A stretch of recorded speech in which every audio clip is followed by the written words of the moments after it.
കർത്താവിൻ്റെ അതിപരിശുദ്ധ നാമം ഈ നല്ല രാത്രിയിൽ വാഴ്ത്തപ്പെടുമാറാകട്ടെ. പ്രത്യേകമായി അസംബ്ലീസ് കോഡ് ചാവടി ദൈവസഭയുടെ യുവജന വിഭാഗമായ ക്രൈസ്റ്റ് അംബാസഡേഴ്സിൻ്റെ ആഭിമുഖ്യത്തിൽ എല്ലാ മാസവും നടന്നു വരുന്ന മുറ്റത്ത് കൺവെൻഷൻ്റെ 22ാമത്തെ മീറ്റിംഗാണ് ഇന്ന് രാത്രിയിൽ ഈ വാത്സല്യ ഭവനത്തിൻ്റെ അങ്കണത്തിൽ നടക്കുന്നത്. ഈ മീറ്റിങ്ങിൽ എനിക്കും ഒരു ശുശ്രൂഷകൻ എന്ന നിലയിൽ കടന്നു വരുവാനും കർത്താവിൻ്റെ വചനവും സാക്ഷ്യവും നിമിത്തം നിങ്ങളെ അഭിസംബോധന ചെയ്യുവാനും ദൈവമൊരുക്കുന്ന നല്ല അവസരത്തിനായി ഞാൻ കർത്താവിന് മഹത്വം കരയേറ്റുന്നു. അനുഗ്രഹീതമായ ഈ ശുശ്രൂഷകൾക്ക് ഒപ്പം ദൈവസഭയുടെ ശുശ്രൂഷകൾക്ക് നേതൃത്വം നൽകുന്ന സഭാ ശുശ്രൂഷകൻ, അതുപോലെ ഈ മീറ്റിങ്ങിന് വേണ്ടിയുള്ള നേതൃത്വങ്ങൾ വഹിക്കുന്ന CA കമ്മിറ്റി അംഗങ്ങൾ, അനുഗ്രഹമായ ഗാന ശുശ്രൂഷകന് നേതൃത്വം കൊടുക്കുന്ന സഭയിലെ സഹോദരങ്ങൾ, കടന്നു വന്നിരിക്കുന്ന ദൈവമക്കൾ, ദേശനിവാസികൾ, ഈ ശബ്ദവീചിയിലൂടെ ഞങ്ങളുടെ ശബ്ദം ശ്രവിക്കുന്ന മാന്യ ശ്രോതാക്കൾ എല്ലാവർക്കും വീണ്ടും വരുന്ന യേശുക്രിസ്തുവിൻ്റെ നാമത്തിൽ ഞങ്ങളുടെ സ്നേഹ വന്ദനത്തെ അറിയിക്കുന്നു. ഞാൻ മനസ്സിലാക്കുന്നത് ഈ ഭവനത്തിൻ്റെ അങ്കണത്തിൽ നടക്കുന്ന 3ാമത്തെ മുറ്റത്ത് കൺവെൻഷനാണിത്. നേരത്തെ സ്വാഗതം അറിയിച്ചപ്പോൾ വൈസ് പ്രസിഡന്റ് ഓർപ്പിച്ചതുപോലെ സഭയുടെ മുറ്റത്ത് കൺവെൻഷൻ ആരംഭിച്ചത് ഈ ഭവനത്തിൻ്റെ മുറ്റത്ത് നിന്നാണ്. ഇടയ്ക്ക് ചില മാസങ്ങൾക്ക് മുമ്പ് ഒരു മീറ്റിംഗ് ഇവിടെ ക്രമീകരിക്കപ്പെട്ടു. ഇന്ന് 3ാമത്തെ ഒരു മീറ്റിംഗ് ഇവിടെ നടക്കുന്നു. തീർച്ചയായും ഈ ദേശത്തെ ദൈവം സ്നേഹിക്കുന്നു എന്നുള്ളതിൻ്റെ ഒരു വലിയ തെളിവാണ് ഒരു മുറ്റത്ത് കൺവെൻഷൻ കൂടെ ഇവിടെ നടക്കുന്നത്. ചിലർക്കെങ്കിലും ഈ ശബ്ദം കേൾക്കുമ്പോൾ അരോചകമായിട്ടോ ആശങ്കയോ ഉണ്ടാകാനുള്ള സാധ്യതയുണ്ട്. എന്തിനാണ് ഇടയ്ക്കിടയ്ക്ക് ഇങ്ങനെ ഒരു മീറ്റിംഗ് നടത്തുന്നത്?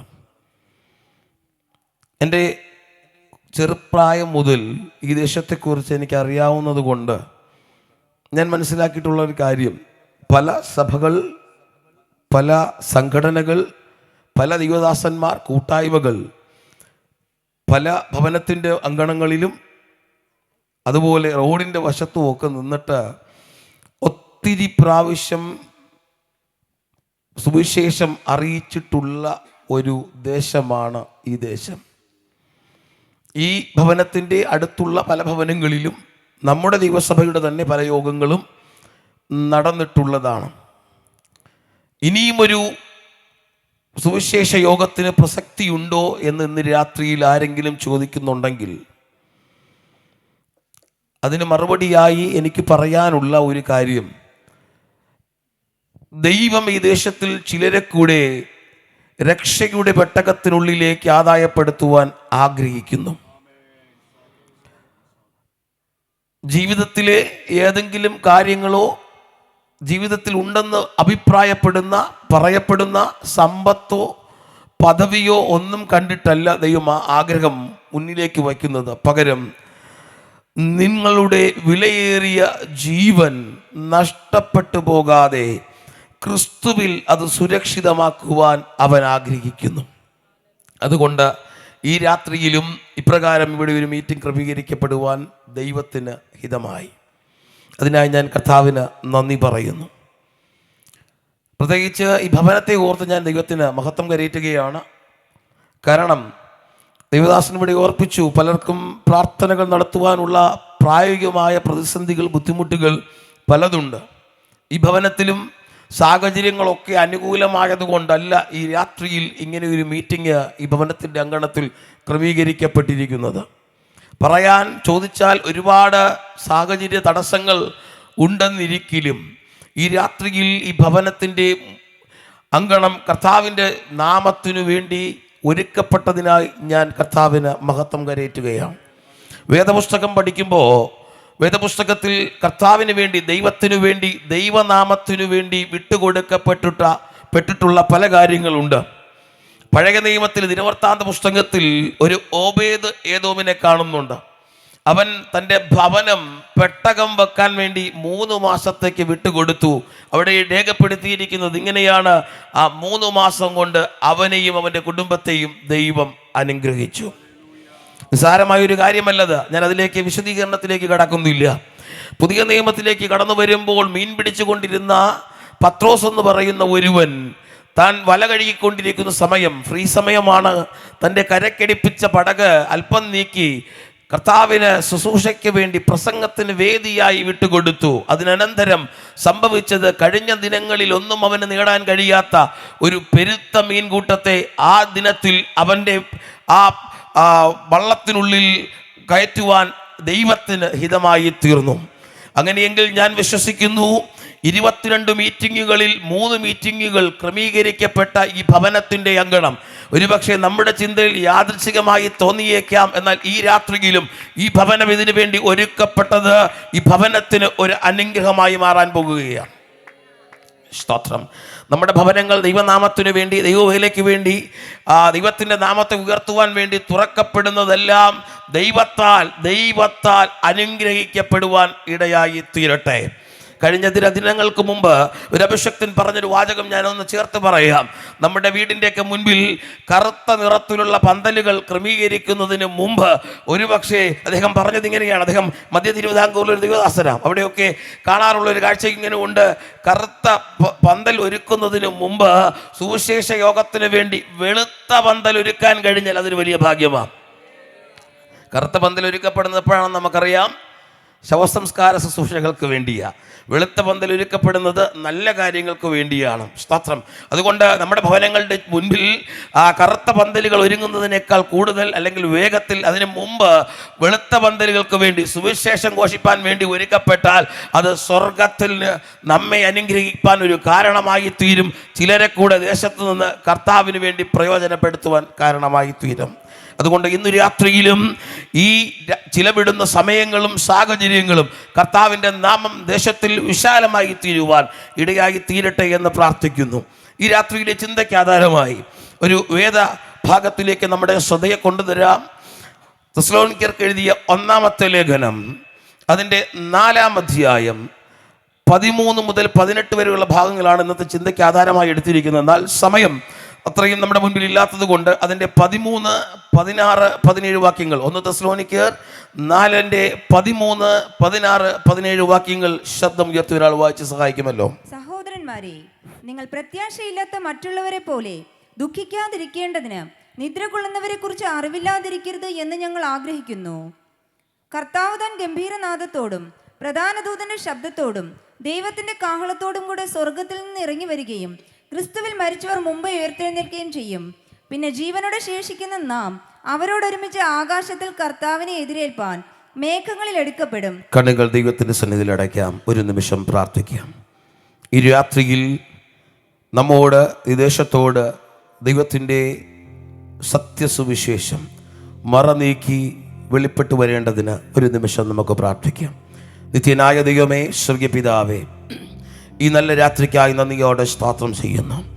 ഒരിക്കൽ കൂടി ഈ ദേശത്ത്, ഈ വാത്സല്യ ഭവനത്തിൻ്റെ അങ്കണത്തിൽ കർത്താവിൻ്റെ നാമത്തെ ഉയർത്തുവാൻ, ദൈവത്തിൻ്റെ വചനത്തെ ഘോഷിപ്പാൻ, സത്യസുവിശേഷത്തെ ദേശത്തോട് അറിയിപ്പാൻ ഞങ്ങൾക്ക് നൽകിയിരിക്കുന്ന നല്ല അവസരത്തിനായി നന്ദിയോടെ സ്തോത്രം. കർത്താവെ, ഈ രാത്രിയിൽ ഞങ്ങൾ ഇവിടെ ആയിരിക്കുമ്പോൾ, ഈ ശബ്ദം ഇവിടെ മുഴങ്ങി കേൾക്കുമ്പോൾ, കർത്താവെ, ആരാധ്യനായ ദൈവത്തിൻ്റെ സാന്നിധ്യം ഞങ്ങളുടെ മധ്യത്തിൽ എഴുന്നള്ളി വന്നിരിക്കുന്നതിനായി ഞങ്ങൾ നന്ദിയോടെ സ്തുതിക്കുന്നു. ഈ രാത്രിയിലും കർത്താവെ, ജനത്തിൻ്റെ ഹൃദയങ്ങളെ ദൈവത്തിലേക്ക് അടുപ്പിക്കുന്ന സത്യസുവിശേഷം ഇവിടെ മുഴങ്ങി കേൾക്കേണ്ടതിനായി പ്രാർത്ഥിക്കുന്നു. കർത്താവെ, വചനം ഇവിടെ മുഴങ്ങി കേൾക്കുമ്പോൾ ജീവിതത്തിൽ, ഹൃദയങ്ങളിൽ രൂപാന്തരങ്ങൾ സംഭവിപ്പാൻ, ചില ജീവിതങ്ങൾ കൂടെ രക്ഷയുടെ പെട്ടകത്തിനുള്ളിലേക്ക് കയറുവാൻ, ചിലരുടെ ജീവിതത്തിൽ തീരുമാനങ്ങൾ എടുക്കുവാൻ, ചില ജീവിതങ്ങളിൽ മാറ്റങ്ങൾ സംഭവിപ്പാൻ, ആർക്കും കീഴടക്കുവാൻ കഴിയാത്ത ചില ജീവിതങ്ങളെ യേശുവിൻ്റെ നാമത്തിൽ, യേശുവിൻ്റെ സ്നേഹത്തിൽ ഇന്ന് രാത്രിയിൽ സമാധാനത്തിലേക്ക് കൊണ്ടുവരുവാൻ സ്വർഗത്തിലെ ദൈവത്തിന് ഹിതമാകുന്നതിനായി ഞങ്ങൾ നന്ദി പറയുന്നു. പരിശുദ്ധ ആത്മാവ് ശക്തമായി ഇന്ന് രാത്രിയിൽ ഈ ദേശത്ത് ചലിക്കുന്നതിനായി സ്തോത്രം. ദൈവത്തിൻ്റെ കരങ്ങളിലേക്ക് ഏൽപ്പിക്കുന്നു, യേശുവിൻ നാമത്തിൽ തന്നെ, ആമേൻ. ആ വലങ്കരങ്ങളെ ഉയർത്തി കർത്താവിന് മഹത്വം കൊടുക്കാമോ? ഹല്ലേലൂയ. ശക്തിയോടെ ഒരിക്കൽ കൂടെ സ്തോത്രം. വളരെ പരിചിതമായ ഒരു വേദഭാഗമാണ് ഈ രാത്രിയിൽ വായിച്ചു കേട്ടത്. ഒത്തിരി പ്രാവശ്യം സുവിശേഷ പ്രസംഗങ്ങളിലും അതുപോലെ അങ്ങനെയുള്ള ശുശ്രൂഷകളിലും വായിച്ച് കേൾക്കാൻ സാധ്യതയുള്ള ഒരു വേദശകലമാണല്ലോ.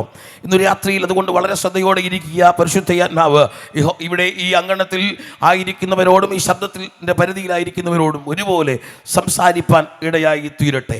ഈ 1 തെസ്സലോനിക്ക ലേഖനം 4-ാം അധ്യായം അതിൻ്റെ 13-ാമത്തെ വാക്യം വായിച്ചു തുടങ്ങുമ്പോൾ അവിടെ പ്രതിപാദിച്ചിരിക്കുന്ന പ്രധാനപ്പെട്ട ഒരു വിഷയം മരണത്തെക്കുറിച്ചാണ്. ഇന്ന് സകല മനുഷ്യരും ഒരുപോലെ ചിന്തിക്കുന്ന, വേദനിക്കുന്ന, ഭാരപ്പെടുന്ന, ആശങ്കയിലായിത്തീരുന്ന, ഒരുപോലെ പ്രതിസന്ധികളിലൂടെ കടന്നു പോകുന്ന ഒരു വിഷയമാണ് മരണം. എന്താ അതിൻ്റെ കാരണമെന്ന് ചോദിച്ചു കഴിഞ്ഞാൽ, മരണം എപ്പോഴാണ് സംഭവിക്കുന്നതെന്ന്, എങ്ങനെയാണ് സംഭവിക്കുന്നതെന്ന്, എവിടെ വച്ചാണ് സംഭവിക്കുന്നതെന്ന് ആർക്കും ഒരു നിശ്ചയവും ഇല്ല. പ്രായം വ്യത്യസ്തമാണ് എങ്കിലും മരണം സംഭവിക്കുകയാണ്. സാഹചര്യം വ്യത്യസ്തമാണ്, മരണം സംഭവിക്കുകയാണ്. ആരോഗ്യ അവസ്ഥകൾ വ്യത്യസ്തമാണ്, മരണം സംഭവിക്കുകയാണ്. നമ്മുടെ ചുറ്റും മാധ്യമങ്ങളിലൂടെ ദിനംതോറും കാണുന്ന വാർത്ത ഇതാണ്. ഹൃദയാഘാതം എന്നൊരു രോഗം ഒരുപക്ഷെ പ്രായാധിക്യത്തിലുള്ള മനുഷ്യരെ പിടിച്ചുകൊണ്ടിരുന്ന ഒരു കാലഘട്ടത്തിൽ നിന്ന് മാറി യുവജനങ്ങളെയും അതിൻ്റെ താഴെ ബാല്യകാലത്തിലുള്ള കുഞ്ഞുങ്ങളെ പോലും കീഴടക്കുന്ന ഒരു സാഹചര്യത്തിലേക്ക് എത്തി നിൽക്കുകയാണ്. ക്യാൻസർ എന്ന് പറയുന്ന ഒരു മഹാവ്യാധി ലോകത്തെ മുഴുവനും പിടിച്ചിട്ട് ഏതു സമയത്തും എന്തും സംഭവിക്കാമെന്നുള്ള സാഹചര്യങ്ങളിൽ കൂടെ കടന്നുപോയിക്കൊണ്ടിരിക്കുകയാണ്. ക്യാൻസർ എന്ന രോഗം സ്ഥിരീകരിക്കാതെ ആളുകൾ ക്യാൻസറിലൂടെ മരിക്കുന്നു. ക്യാൻസർ എന്ന രോഗം സ്ഥിരീകരിച്ച് 8-10 ദിവസങ്ങൾക്കുള്ളിൽ മരണം സംഭവിക്കുന്നു. അങ്ങനെ മരണം എപ്പോൾ എങ്ങനെ എന്ന് യാതൊരു നിശ്ചയവും ഇല്ലാത്ത സാഹചര്യത്തിൽ മുന്നിലേക്ക് പോയിക്കൊണ്ടിരിക്കുന്ന ഒരവസ്ഥയാണ് നമ്മുടെ ചുറ്റും കണ്ടുകൊണ്ടിരിക്കുന്നത്. ഇവിടെ വായിച്ച കുറിവാക്യത്തിലും അതിനെക്കുറിച്ചാണ് പറഞ്ഞിരിക്കുന്നത്. എന്നാൽ വേദപുസ്തകം മരണം എന്താണെന്ന് പറയുകയാണ്. മരണത്തെക്കുറിച്ച് അല്ലെങ്കിൽ മരണവുമായി ബന്ധപ്പെട്ട് പറഞ്ഞിരിക്കുന്ന 3 പ്രധാനപ്പെട്ട ചിന്തകളാണ് വേദപുസ്തകത്തിൽ, 3-4 ചിന്തകളാണ് പ്രധാനപ്പെട്ട വേദപുസ്തകത്തിൽ കാണാൻ കഴിയുന്നത്. വ്യത്യസ്തമായ 4 വാക്കുകൾ. ഒന്ന്, മരണത്തിന് പറഞ്ഞിരിക്കുന്ന ഒരു വാക്ക് ഇതാണ്: മരണം എന്ന് പറയുന്നത് ഒരു വിശ്രമമാണ്. ദാനിയേൽ പ്രവചനം 12-ാം അധ്യായം 13-ാം വാക്യത്തിൽ ഇത് കാണാം. വായിക്കുവാൻ താല്പര്യപ്പെടുന്നില്ല. അവിടെ പറഞ്ഞിരിക്കുന്നത് ഇങ്ങനെയാണ്: ദാനിയേൽ വിശ്രമത്തിലേക്ക് പോയി. എന്താ വിശ്രമം എന്ന് പറയുന്നത്? പകൽ മുഴുവനും അധ്വാനിക്കുന്ന ഒരു മനുഷ്യൻ സന്ധ്യയെങ്കിൽ അല്പസമയം തൻ്റെ ജോലിയിൽ നിന്ന് മാറി നിൽക്കുന്ന, ഒന്ന് ആശ്വസിക്കുവാൻ കണ്ടെത്തുന്ന വേളയാണ് വിശ്രമം എന്ന് പറയുന്നത്. അതിൻ്റെ അർത്ഥം അവൻ്റെ അധ്വാനം കഴിഞ്ഞു എന്ന്, ഇനിയും അവൻ എന്തൊക്കെയോ ചെയ്യാനുണ്ട്, എന്നാൽ അതിനിടയിലുള്ള ചെറിയ ഒരു ഇടവേള. മറ്റൊരു വാക്ക് പറയുന്നത് ഇങ്ങനെയാണ്: മരണം എന്ന് പറഞ്ഞു കഴിഞ്ഞാൽ അത് ഉറക്കമാണ്. അല്ലെങ്കിൽ നാം വായിച്ച കുറിവാക്യത്തിൽ നാം കണ്ട 13-ാമത്തെ വാക്യത്തിൽ പറഞ്ഞിരിക്കുന്നു നിദ്രയാണ്. രണ്ടും ഒരേ അർത്ഥത്തിൽ പറഞ്ഞിരിക്കുകയാണ്. എന്താ അതിൻ്റെ അർത്ഥം? നമുക്കറിയാം, സന്ധ്യയിൽ രാത്രിയിൽ ഒരു മനുഷ്യൻ ഉറങ്ങാൻ പോവുകയാണ്. എന്താ അവൻ്റെ അടുത്ത കാര്യം? അവൻ കുറച്ച് മണിക്കൂറുകൾ, കുറച്ച് മിനിറ്റുകൾ, കുറച്ച് സമയം അവൻ ഉറങ്ങും. എന്നാൽ ആ ഉറക്കത്തിന് ശേഷം അടുത്ത പ്രഭാതത്തിൽ അവൻ ഉണർന്നു വന്ന് വീണ്ടും അവൻ്റെ കാര്യങ്ങൾ ചെയ്യേണ്ടതുണ്ട്. സ്തോത്രം. അപ്പോൾ 2 കാര്യങ്ങൾ. 1 പറഞ്ഞു വിശ്രമമാണ് മരണം, 2 പറഞ്ഞു ഉറക്കമാണ് മരണം. 3 വേദപുസ്തകത്തിൽ കാണാൻ കഴിയുന്ന ഒരു കാര്യം ഇതാണ്: വേർപാട്. ഇംഗ്ലീഷിൽ ഡിപ്പാർച്ചർ എന്ന് പറയും. ഈ വാക്ക് ഇംഗ്ലീഷിൽ നമ്മൾ പരിചയപ്പെട്ടാൽ, ഇംഗ്ലീഷിൽ ഇതിനെ കൂടുതൽ എവിടെയാ കാണാൻ കഴിയുന്നു എന്ന് ചോദിച്ചു കഴിഞ്ഞാൽ, നമ്മൾ എയർപോർട്ടിൽ ചെന്ന് കഴിഞ്ഞാൽ നമുക്ക് കാണാൻ കഴിയും. അതായത് ഗമനം, ആഗമനം എന്നൊക്കെ മലയാളത്തിൽ പറയുമെങ്കിലും ഡിപ്പാർച്ചർ എന്ന് നമ്മളോട് ഇംഗ്ലീഷിൽ എഴുതിയിരിക്കുന്നത് കാണാം. എന്താ അതിൻ്റെ അർത്ഥം? ഒരു മനുഷ്യൻ ഒരു ദേശത്തു നിന്ന് മറ്റൊരു ദേശത്തേക്ക് യാത്ര ചെയ്യുകയാണ്. അവൻ അവിടെ നിന്ന് യാത്ര പുറപ്പെടുന്ന സ്ഥലത്തിന് പറയുന്ന പേരാണ് ഡിപ്പാർച്ചർ. അവൻ അവിടെ നിന്ന് യാത്ര തുടങ്ങിക്കഴിഞ്ഞാൽ അവൻ അടുത്തൊരു പ്രതീക്ഷയുണ്ട്, അവൻ എത്തിച്ചേരുന്ന മറ്റൊരു സ്ഥലം എന്ന് പറഞ്ഞാൽ ഈ 3-4 വാക്കുകൾ നമുക്ക് തരുന്ന ഒരു സന്ദേശമുണ്ട്. മനുഷ്യൻ്റെ ജീവിതത്തിൽ അഥവാ വേദപുസ്തക അടിസ്ഥാനത്തിൽ ഒരുവൻ്റെ ജീവിതത്തിൽ മരണം എന്ന് പറയുന്നത് ഇതൊരു അവസാനമല്ല. ആ കരങ്ങളെ ഉയർത്തി കർത്താവിന് ഒരു മഹത്വം കൊടുക്കാമോ?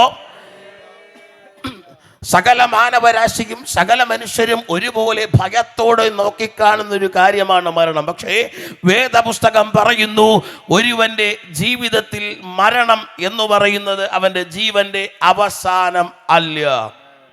സ്തോത്രം. അങ്ങനെയെങ്കിൽ എന്തുകൊണ്ട് ഈ വിഷയത്തെ വളരെ ആധികാരികമായി ലേഖനങ്ങളിൽ പ്രമുഖമായ ലേഖനങ്ങൾ എഴുതിയ പണ്ഡിതനായ അപ്പോസ്തലനായ പൗലോസ് തെസ്സലോനിക്യ സഭയ്ക്ക് ലേഖനം എഴുതുമ്പോൾ പറയുന്നു? 13-ാമത്തെ വാക്യം ഒന്ന് വായിക്കാമോ? സഹോദരന്മാരെ, നിങ്ങൾ പ്രത്യാശയില്ലാത്ത മറ്റുള്ളവരെ പോലെ ദുഃഖിക്കാതിരിക്കേണ്ടതിന് നിദ്ര കൊള്ളുന്നവരെ കുറിച്ച് അറിവില്ലാതിരിക്കരുത് എന്ന് ഞങ്ങൾ ആഗ്രഹിക്കുന്നു. സ്തോത്രം. ഇവിടെ പറയുന്ന ഭാഗം ഒന്ന് ശ്രദ്ധിക്കണമേ. സഹോദരന്മാരെ, നിങ്ങൾ പ്രത്യാശയില്ലാത്ത മറ്റുള്ളവരെ പോലെ ആകാതിരിക്കാൻ എന്ന് പറഞ്ഞാൽ, ഒരു കൂട്ടം ജനത്തിന് ജീവിതത്തിൽ പ്രത്യാശയില്ല. എന്തിനെ കുറിച്ച്? അടുത്ത് പറയുന്നു, നിദ്ര കൊള്ളുന്നവരെ കുറിച്ച്. എന്ന് പറഞ്ഞാൽ ഞാൻ ഓൾറെഡി ഇവിടെ പറഞ്ഞല്ലോ, മരണത്തെ കുറിച്ച്, മരിക്കുന്നവരെ കുറിച്ച്, മരണപ്പെടുന്നവരെ കുറിച്ച് പ്രത്യാശയില്ലാത്തവരുടെ കൂട്ടത്തിൽ നിങ്ങൾ ആയി പോകരുത് എന്ന് ഞങ്ങൾ ആഗ്രഹിക്കുന്നു. സ്തോത്രം. ഇവിടെ പറഞ്ഞു നിർത്തുന്നത് ഇങ്ങനെയാണ്: മരണം ദുഃഖിക്കുന്ന ഒരു വിഷയമാണ്. ഒന്നുകൂടി ആ ഭാഗം, അവസാന ഭാഗം വായിക്കാമോ? 13-ാം വാക്യം. മറ്റുള്ളവരെ പോലെ ദുഃഖിക്കാതിരിക്കേണ്ടതിന്. ശ്രദ്ധിക്കണമേ, നമ്മുടെ ഭവനത്തിൽ ഒരു വേർപാട് സംഭവിച്ചാൽ, അത് ഏത് പ്രായത്തിലാകട്ടെ, ഏത് സാഹചര്യത്തിലാകട്ടെ, ഏതു മനുഷ്യനും ഒരുപോലെ വേർപാട് വേദനാജനകമാണ്. അങ്ങനെയെങ്കിൽ എന്താണ് പൗലോസ് ഇവിടെ അർത്ഥമാക്കുന്നത്? ഭവനത്തിൽ ഒരാളുടെ വേർപാട് സംഭവിക്കുമ്പോൾ ദുഃഖിക്കരുത് എന്നാണോ? അല്ല. മരണം ഏതു മനുഷ്യനും ദുഃഖം തരുന്ന ഒന്ന് തന്നെയാണ്. പക്ഷേ മറ്റുള്ളവരെ പോലെ, അല്ലെങ്കിൽ ചിലരെ പോലെ നിങ്ങളുടെ ജീവിതത്തിൽ പ്രത്യാശയില്ലാത്തവരായി ദുഃഖിക്കരുതെന്നാണ് പൗലോസ് ഇവിടെ അർത്ഥമാക്കുന്നത്. എന്താണ് അതിൻ്റെ അർത്ഥം? ഇവിടെ ഈ പശ്ചാത്തലം നാം പഠിക്കുമ്പോൾ, തെസ്സലോനിക്യ സഭയോട് ഇത് പറയുമ്പോൾ, അന്നവിടെ ജനം അഭിമുഖീകരിച്ചിരുന്ന ഏറ്റവും വലിയൊരു പ്രശ്നം, ഒരു കൂട്ടം ജനത്തിന് മരണമെന്നതിനെക്കുറിച്ച് കൃത്യമായൊരു ധാരണയില്ലായിരുന്നു.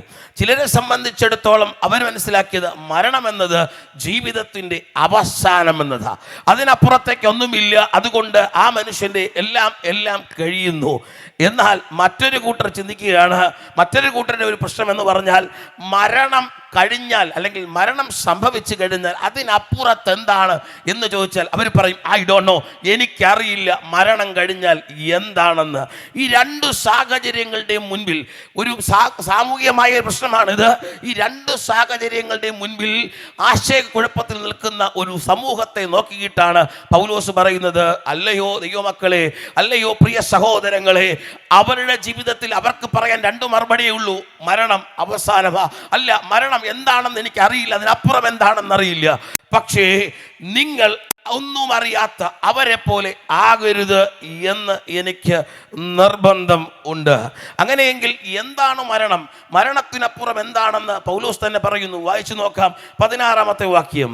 കർത്താവ് താൻ ഗംഭീരനാദത്തോടും പ്രധാന ദൂതന്റെ ശബ്ദത്തോടും ദൈവത്തിന്റെ കാഹളത്തോടും കൂടെ സ്വർഗത്തിൽ നിന്ന് ഇറങ്ങി വരിക. ശ്രദ്ധിക്കണമേ, ഇവിടെ പറഞ്ഞിരിക്കുന്നത് ഇങ്ങനെയാണ്: കർത്താവ് താൻ ഗംഭീരനാദത്തോടും പ്രധാന ദൂതന്റെ ശബ്ദത്തോടും ദൈവത്തിന്റെ കാഹളത്തോടും കൂടെ സ്വർഗത്തിൽ നിന്ന് ഇറങ്ങി വരും. ഈ വരവിനെ കുറിച്ച് പറയുന്നത് ഇങ്ങനെയാണ്: മേഘപ്രത്യക്ഷത. കർത്താവിൻ്റെ രണ്ടാമത്തെ വരവിൽ രണ്ട് ഭാഗങ്ങളുണ്ട് എന്ന് പറയപ്പെടുന്നു. അതിൻ്റെ ഒന്നാമത്തെ ഭാഗമാണ് മേഘത്തിലുള്ള പ്രത്യക്ഷത. അതാണ് 16-ാമത്തെ വാക്യത്തിൽ നമ്മൾ വായിച്ചത്.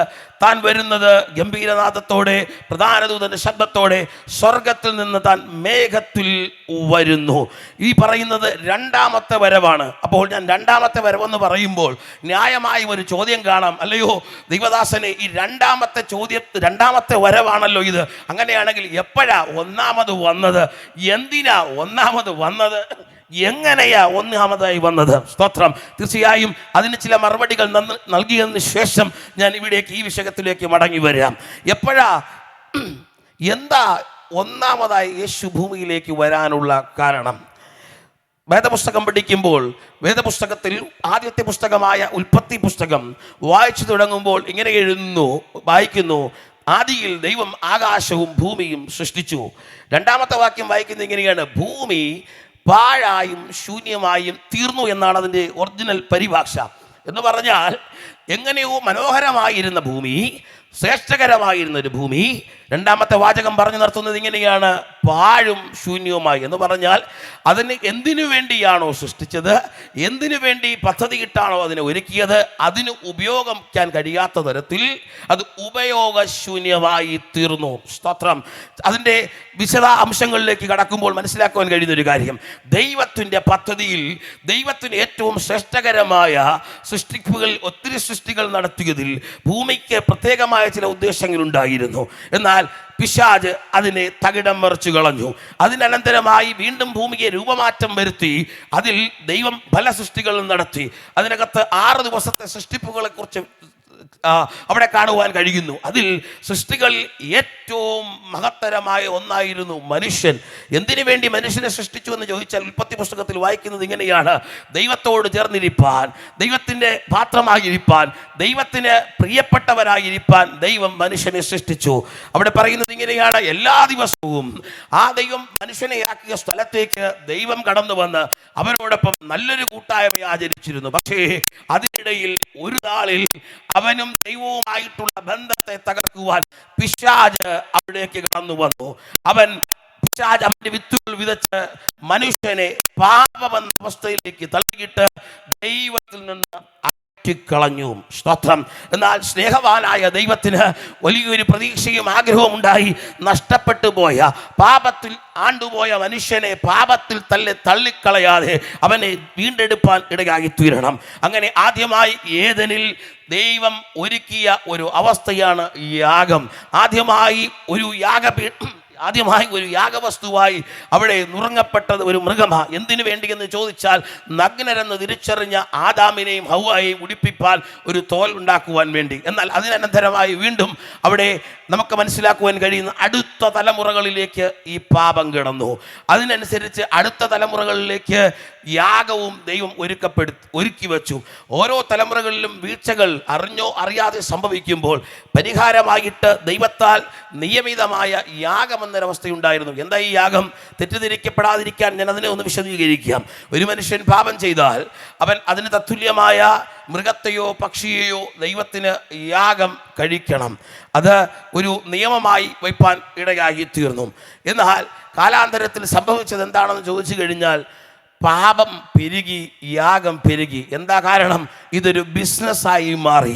യാഗത്തെ വർദ്ധിപ്പിച്ചാൽ സമ്പത്തുണ്ടാകുമെന്നറിഞ്ഞ അന്നത്തെ പുരോഹിതന്മാർ അതിനെ വളർത്തി അതൊരു ബിസിനസ്സാക്കി മാറ്റിയത് കൊണ്ട് യാഗത്തിൻ്റെ എണ്ണം കൂടി, പാപത്തിൻ്റെ എണ്ണം പെരുകി. അങ്ങനെ ദൈവത്തോടടുക്കേണ്ട മനുഷ്യർ ദൈവത്തിൽ നിന്ന് അകന്നുപോയി. പാപം വെറും യാന്ത്രികമായൊരു പ്രവൃത്തിയായി അന്നത്തെ ആലയങ്ങളിൽ അവശേഷിപ്പാനിടയായി. അങ്ങനെ സാക്ഷാൽ ദൈവത്തിനൊരു കാര്യം മനസ്സിലായി: ഇതുകൊണ്ട് മനുഷ്യനെ യഥാസ്ഥാനപ്പെടുത്തുവാൻ, പാപത്തിൽ നിന്ന് വീണ്ടെടുപ്പാൻ കഴിയത്തില്ല. ഇനി അടുത്തതായി ചെയ്യുവാൻ കഴിയുന്ന ഒന്നേ ഉള്ളൂ: ഏകയാഗം, ഒടുവിലത്തെ യാഗം. അത് മറ്റൊന്നുമല്ല, തൻ്റെ സ്വന്തം പുത്രനെ ഭൂമിയിലേക്ക് അയക്കുക. അങ്ങനെ മനുഷ്യൻ്റെ പാപ പരിഹാരത്തിനായി ദൈവം തൻ്റെ പുത്രനായ യേശുക്രിസ്തുവിനെ ഭൂമിയിലേക്ക് അയച്ചു. ഇതാണ് ഒന്നാമത്തെ വരവ്. ഇനി എപ്പോൾ വന്നു എന്ന് ചോദിച്ചാൽ, ചിലർ പറയും അങ്ങനെ ഒരാൾ വന്നിട്ടേ ഇല്ല. എന്തെങ്കിലും തെളിവുണ്ടോ? അപ്പോൾ ഏതൊരു കാര്യത്തിനും ഇന്ന് നമ്മൾ പറയുന്നത് പോലെ തെളിവുകളാണ് പ്രധാനം. സ്തോത്രം. എന്നാൽ വേദപുസ്തകം മാത്രമല്ല, ലോകത്തിലെ ചരിത്രങ്ങളും ആർക്കിയോളജിയും നൽകുന്ന ചില തെളിവുകളുണ്ട് കേട്ടോ. ഏകദേശം ഇന്ന് ഞാൻ പ്രസംഗിക്കുന്ന ഈ ദിവസം 2025 നവംബർ മാസം 19-ാം തീയതി എന്ന് ഞാൻ പറയുമ്പോൾ അതിൻ്റെ തൊട്ട് മുമ്പ് ചേർക്കുന്നൊരു കാര്യമുണ്ട്. AD. അതിൻ്റെ ഫുൾ ഫോം, പൂർണ്ണരൂപം ഇങ്ങനെയാണ്: ആൻഡോ ഡൊമിനി. അതിൻ്റെ അർത്ഥം in the year of Lord എന്ന് പറഞ്ഞാൽ പ്രഭുവിൻ്റെ അല്ലെങ്കിൽ രാജാവിൻ്റെ, കർത്താവിൻ്റെ വർഷം. അതിനെ മലയാളത്തിൽ ഇങ്ങനെയാണ്: ക്രിസ്തു വർഷം. ഇത് ക്രിസ്ത്യാനികൾ മാത്രം പറയുന്നവരല്ല, പെന്തക്കോസ്തുകാർ മാത്രം പറയുന്നവരല്ല. ലോകത്തിലെ സകല മനുഷ്യരും അവർ യേശുവിനെ അംഗീകരിച്ചാലും ഇല്ലെങ്കിലും ഒരുപോലെ പറയുന്നൊരു കാര്യം ഇതാണ്: നമ്മളിപ്പോൾ ജീവിക്കുന്ന കാലഘട്ടം AD 2025. അതിൻ്റെ അർത്ഥം ഇതാണ്: യേശുവിന് ശേഷം 2025. എന്താ അർത്ഥം? യെസ്, ചരിത്രം യേശുവിന് മുന്നുമുണ്ടായിരുന്നു. ചരിത്രത്തിൽ മനുഷ്യർ യേശുവിന് മുൻപും ജീവിച്ചിരുന്നു. എന്നാൽ ആ ചരിത്രത്തെയും ഈ ചരിത്രത്തെയും രണ്ടായി മാറ്റുവാൻ, രണ്ടായി വിഭജിക്കുവാൻ ഈ ചരിത്രത്തിൻ്റെ നടുവിൽ ലോകത്തിൻ്റെ മധ്യഭാഗത്തിൽ ജനിച്ച ഒരുവനുണ്ട്. അവൻ്റെ പേരാണ് യേശു. അവൻ ജനിച്ചപ്പോൾ ചരിത്രം രണ്ടായി, AD എന്നും BC എന്നും വിഭാഗിക്കപ്പെട്ടു. ഇനി എന്തെങ്കിലും തെളിവുണ്ടോ എന്ന് ചോദിച്ചാൽ ഉണ്ട്. അവൻ ഈ ഭൂമിയിൽ പാർത്തിരുന്നതിൻ്റെ തെളിവുകൾ ഇന്നും ചരിത്രരേഖകളായി കാണപ്പെടുന്നു. വേദപുസ്തക ചരിത്രപ്രകാരം യേശു കർത്താവ് തൻ്റെ 33.5 തിരുവയസ്സിൽ മരിച്ച് അടക്കപ്പെട്ടു എന്ന് രേഖപ്പെടുത്തിയിരിക്കുന്നു. ആ അടക്കപ്പെട്ട കല്ലറ അവൻ ഉയർത്തെഴുന്നേറ്റപ്പോൾ തുറന്നു കിടക്കുന്നു. ലോകത്തിൽ ഒത്തിരി പേർ മരണപ്പെട്ടു, അടക്കപ്പെട്ടു. പക്ഷെ ആ കല്ലറകളെല്ലാം അടഞ്ഞു കിടക്കുമ്പോൾ, ഈവൻ ഈജിപ്തിലെ ഫറവോകളുടെ വലിയ പിരമിഡുകൾ പോലും അടഞ്ഞിരിക്കുമ്പോൾ, ലോകത്തിൻ്റെ മധ്യഭാഗത്ത് തുറന്നു കിടക്കുന്ന ഒരു കല്ലറയുണ്ട്. ആ കല്ലറ ഒരു ചരിത്ര സ്മാരകമായി വിളിച്ചു പറയുന്ന ഒരു സത്യമാണ്: യേശു ചരിത്ര പുരുഷൻ. സ്തോത്രം. അപ്പോൾ യേശു എന്ന് വന്നു എന്നുള്ളതിനും നമുക്ക് ഉറപ്പായി. ഇനി മൂന്നാമത്തെ ഒരു കാര്യം, എങ്ങനെ വന്നു? സ്തോത്രം. വേദപുസ്തകത്തിൽ പറയുന്നത് ഇങ്ങനെയാണ്. ലൂക്കോസ് വിശേഷത്തിൽ പറയുന്നു, അവൻ മറിയയുടെ ഉദരത്തിൽ പരിശുദ്ധയാത്മാവിനാൽ ഗർഭിണിയായി ബത്ലഹേമിൽ ജനിച്ചു, പുൽക്കൂട്ടിൽ അവനെ കിടത്തി. ഇതാണ് വേദപുസ്തകം നമുക്ക് തരുന്ന തെളിവുകൾ. എന്നാൽ അതിൻ്റെ കുറച്ച് പിന്നോട്ട് ചെല്ലുന്ന സമയത്ത് ഉൽപ്പത്തി പുസ്തകം 3-ാം അധ്യായം അതിൻ്റെ 15-ാമത്തെ വാക്യം ഒന്ന് വായിക്കാമോ? ഉൽപ്പത്തി പുസ്തകം 3-ാം അധ്യായം 15-ാമത്തെ വാക്യം. ഞാൻ നിനക്കും സ്ത്രീക്കും നിന്റെ സന്തതിക്കും അവളുടെ സന്തതിക്കും തമ്മിൽ ശത്രുത്വം ഉണ്ടാക്കും. അവൻ നിന്റെ തല തകർക്കും. മതി. അവിടെ പറഞ്ഞിരിക്കുന്നത് ഇങ്ങനെയാണ്: സ്ത്രീയുടെ സന്തതി സർപ്പത്തിൻ്റെ തല തകർക്കും. സ്തോത്രം. ഒരു വ്യക്തിയെ പരിചയപ്പെടുത്തുമ്പോൾ ശ്രദ്ധിച്ച് കേൾക്കണം. ഇന്ന് ഒരു വ്യക്തിയെ നമ്മൾ പരിചയപ്പെടുത്തുമ്പോൾ, അത് പരസ്യമായിട്ടാകട്ടെ എഴുത്തുകളിലാകട്ടെ, പരിചയപ്പെടുത്തുമ്പോൾ തീർച്ചയായും അദ്ദേഹത്തെ പരിചയപ്പെടുത്താൻ ഉപയോഗിക്കാൻ സാധ്യതയുള്ള ഒരു രീതിയുണ്ട്. അദ്ദേഹത്തിൻ്റെ മാതാപിതാക്കളെ പരിചയപ്പെടുത്തും. ഇന്ന വ്യക്തിയുടെ മകൻ.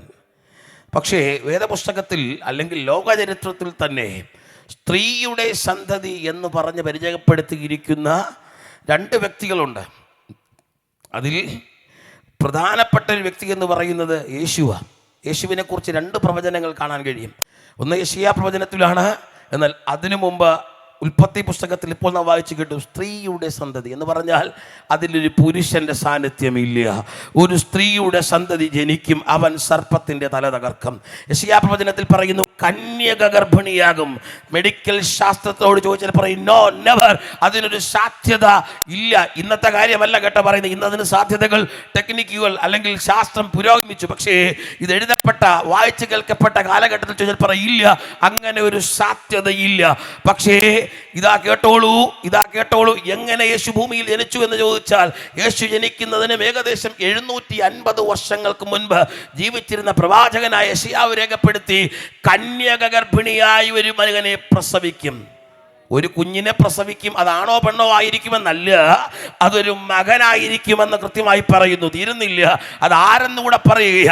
അവൻ ദൈവം നമ്മോടുകൂടെ എന്നർത്ഥമുള്ള ഇമ്മാനുവേൽ എന്ന് വിളിക്കപ്പെടും. പേരും നാളും ഉൾപ്പെടെ കൃത്യമായി രേഖപ്പെടുത്തുവാൻ ഒരു പ്രവാചകന് 750 വർഷങ്ങൾക്ക് മുമ്പ് കഴിഞ്ഞിട്ടുള്ള ഒരേ ഒരു ലോകപുരുഷൻ മാത്രമേ ഈ ഭൂമിയിൽ ജനിച്ചിട്ടുള്ളൂ.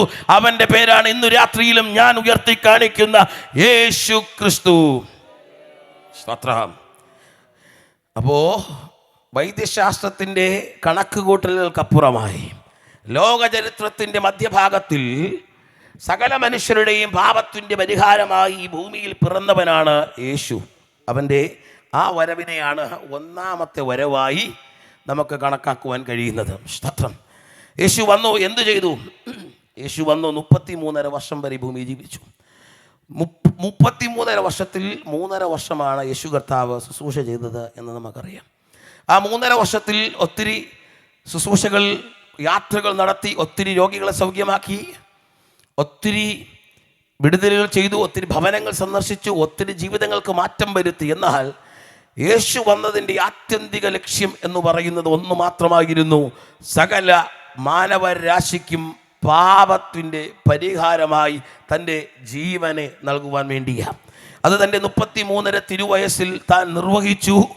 സാധാരണഗതിയിൽ കുറ്റം ചെയ്യുന്നവരാണ് ശിക്ഷിക്കപ്പെടാറുള്ളത്. എന്നാൽ 5 കോടതിയിൽ 7 പ്രാവശ്യം വിസ്തരിച്ചിട്ടും കേവലം നിസ്സാരമായ ഒരു കുറ്റം പോലും കൃത്യമായി രേഖപ്പെടുത്തുവാൻ കഴിയാതിരുന്ന നിർദോഷിയായ നിഷ്കളങ്കനായ സാക്ഷാൽ ക്രിസ്തു കാൽവരിയുടെ കൊലക്കളത്തിൽ കുരിശിതനായി തീർന്നതിന് ഒറ്റ കാരണം മാത്രമേ ഉള്ളൂ. സകല മനുഷ്യരുടെയും പാപം അവൻ ക്രൂശിന്മേൽ വഹിച്ചു. സ്തോത്രം. ഒന്നാമത്തെ വരവിൻ്റെ ഉദ്ദേശവും അവിടെ നിർവഹിക്കുകയാണ്. മരണം കൊണ്ട് തീരുന്നില്ല. കല്ലറകളെ ഭേദിച്ചവൻ ഉയർത്തെഴുന്നേറ്റു. വീണ്ടും ഏകദേശം 50 ദിവസത്തോളം 40 ദിവസത്തോളം ഭൂമിയിൽ ജീവിച്ചു എന്ന് രേഖപ്പെടുത്തിയിരിക്കുന്നു ചരിത്രങ്ങൾ. എന്നാൽ അതിനുശേഷം അവൻ സ്വർഗാരോഹണം ചെയ്തു.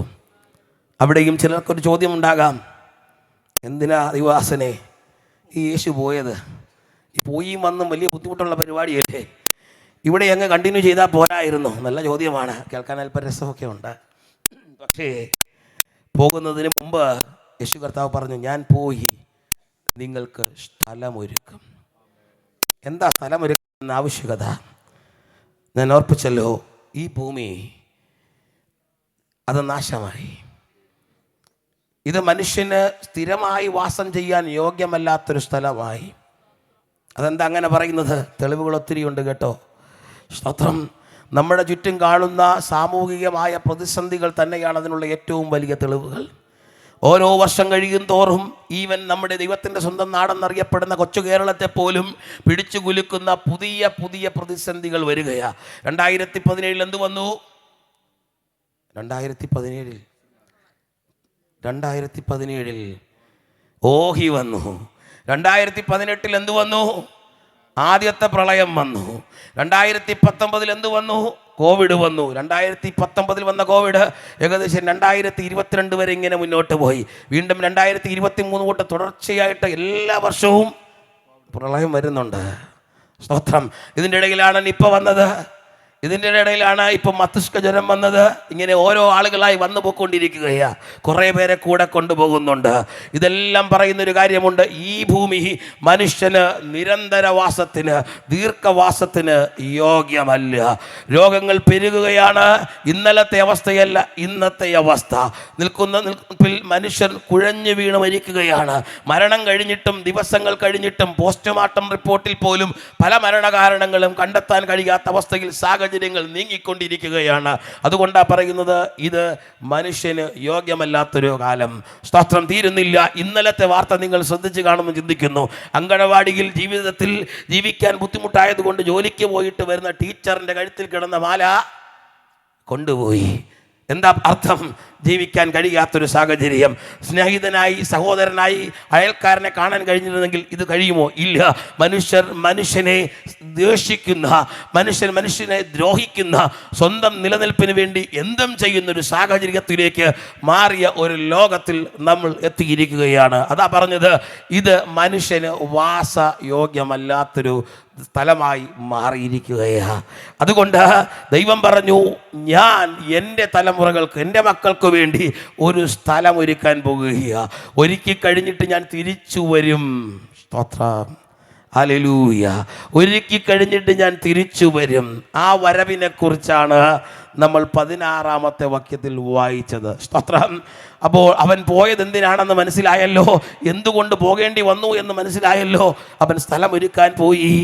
എന്തിനു വേണ്ടി അവൻ തിരിച്ചു വരുന്നു? ശ്രദ്ധിച്ച് കേൾക്കണമേ.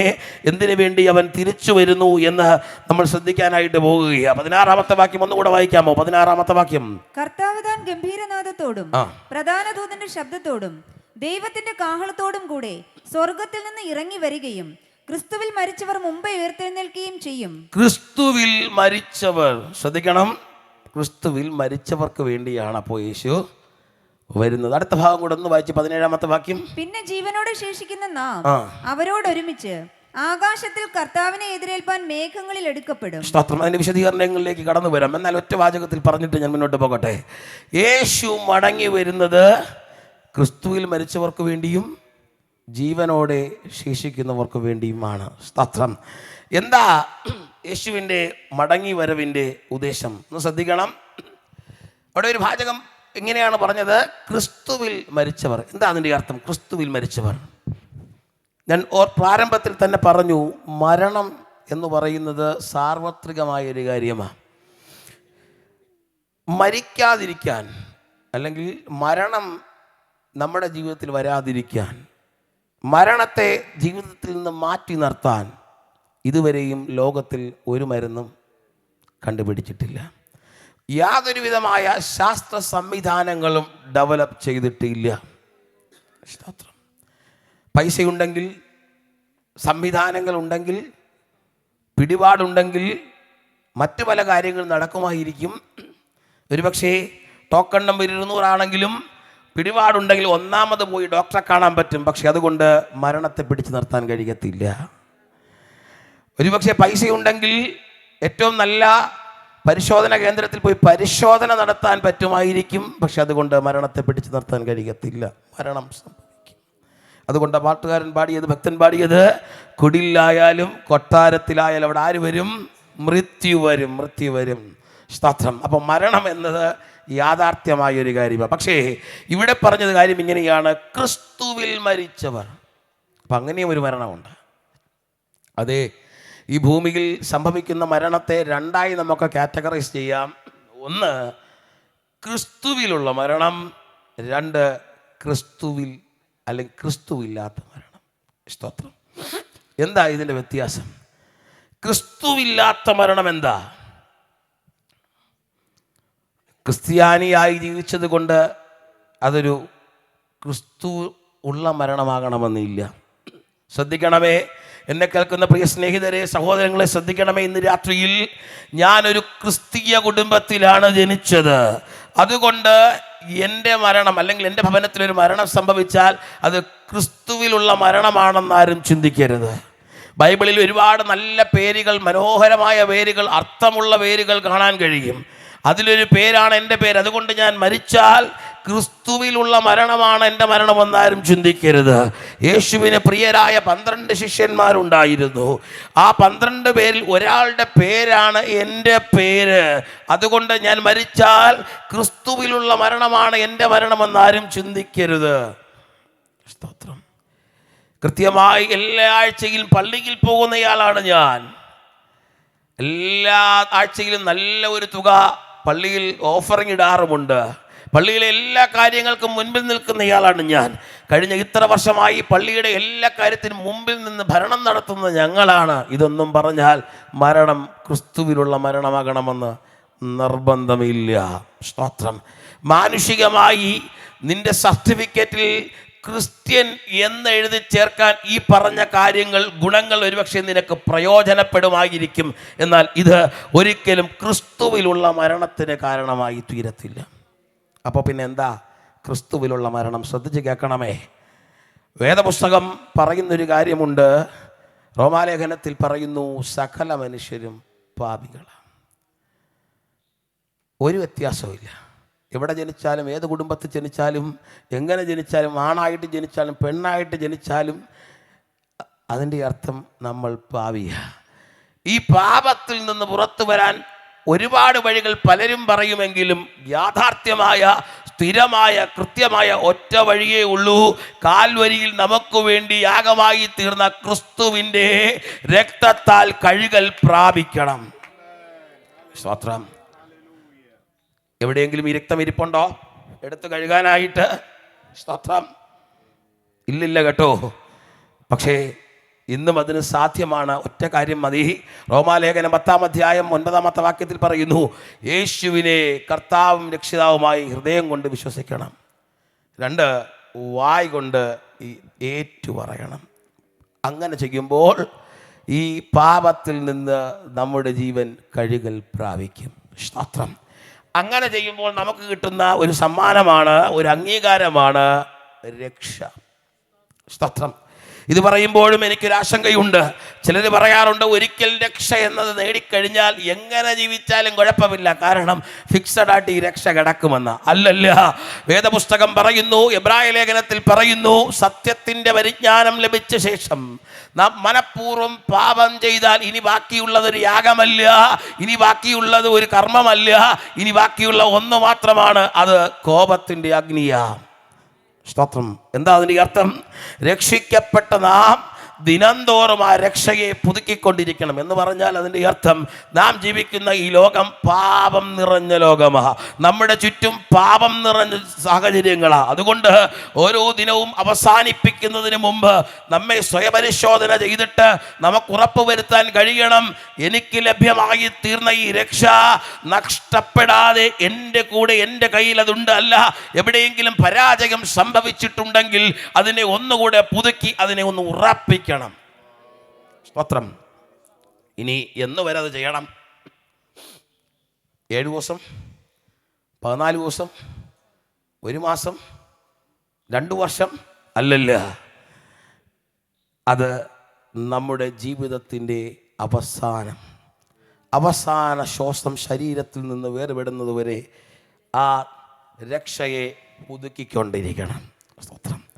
ഇങ്ങനെ രക്ഷയെ പുതുക്കിക്കൊണ്ടിരിക്കുന്ന ദിനത്തിൽ ഒരു ദിനത്തിൽ നാം പ്രതീക്ഷിക്കാതെ നമ്മുടെ അടുക്കലേക്ക് ഒരു അതിഥി വരും, പറയും സമയമായി, നമുക്ക് പോകാം. അതിൻ്റെ പേരാണ് മരണം. അതെ, മരിക്കുന്ന ദിനത്തിൽ, മരണപ്പെടുന്ന നിമിഷത്തിലും രക്ഷ എന്നത് പുതുക്കി അത് ഉറപ്പിച്ചിരിക്കുന്ന ഒരു വ്യക്തി, അവൻ മരിക്കുമ്പോൾ അവന് കിട്ടുന്ന ഒരു അവാർഡാണ്, അവന് കിട്ടുന്ന ഒരു അംഗീകാരമാണ് ക്രിസ്തുവിൽ മരിക്കുക. സ്തോത്രം. ഞാനിങ്ങനെ ചിന്തിച്ചു, ദൈവമേ, ഞാൻ മരിക്കുന്ന ദിനം എന്നാണെന്നറിഞ്ഞിരുന്നെങ്കിൽ, ആ ദിനത്തിൽ ഏത് സമയത്താണെന്നറിഞ്ഞിരുന്നെങ്കിൽ എളുപ്പമുള്ള കാര്യമായിരുന്നു. അതിന് തൊട്ട് മുമ്പ് എനിക്ക് എന്ത് ചെയ്യാം? ഈ നിത്യത, ഈ രക്ഷ പുതുക്കി എനിക്കൊന്ന് റെഡി ആയിട്ടൊന്നിരിക്കാമായിരുന്നു. അല്ലേ? നല്ലൊരു ചിന്തയാണ്. ഞാൻ എന്നാണ് മരിക്കുന്നത്, എപ്പോഴാണ് മരിക്കുന്നത്, അതറിഞ്ഞെങ്കിൽ അന്നൊന്നൊതുങ്ങി ഒരുങ്ങി ഇരിക്കാൻ പറ്റുന്നു. പക്ഷേ എന്ത് ചെയ്യാം? അങ്ങനൊരു സാധ്യത നമുക്കില്ല. അതുകൊണ്ട് എന്താ കാര്യം?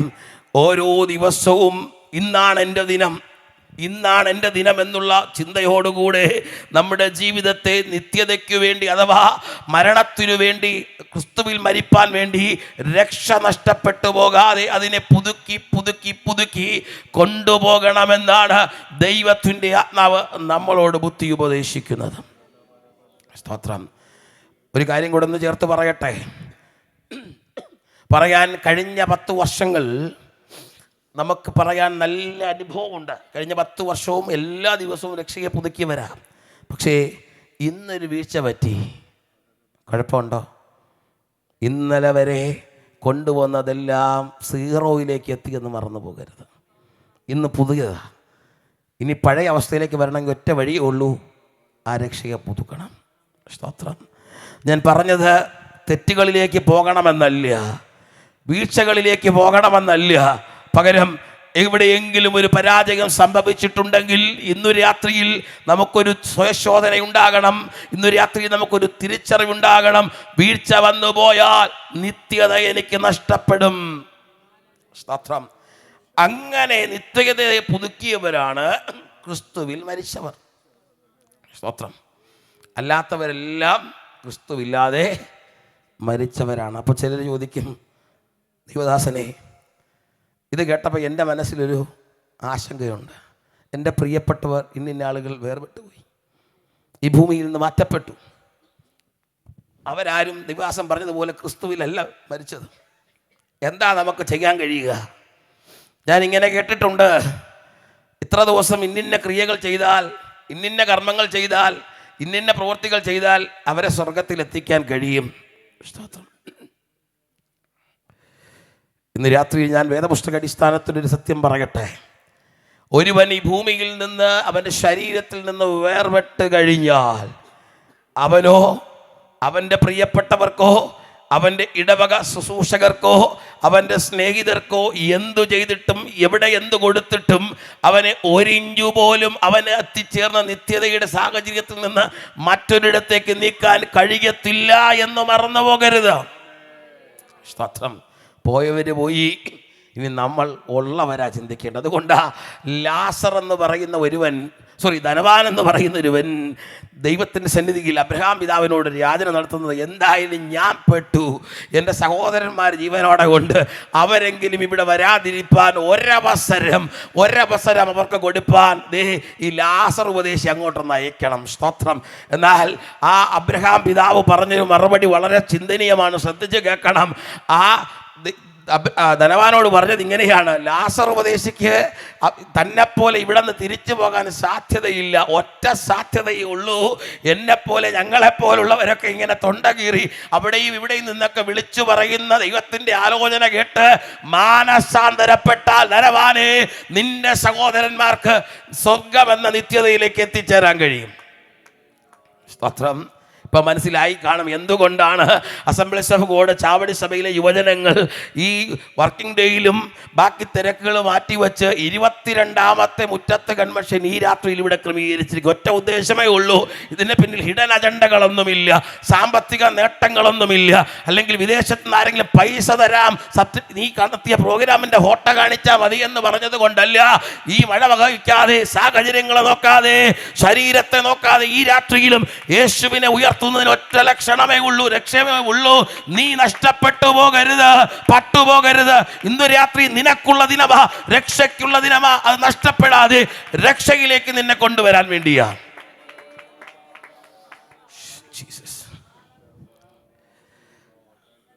അപ്പോ ക്രിസ്തുവിൽ മരിച്ചവർ എന്തു ചെയ്യും? മുൻപേ ഉയർത്തെഴുന്നേൽക്കും. സ്തോത്രം.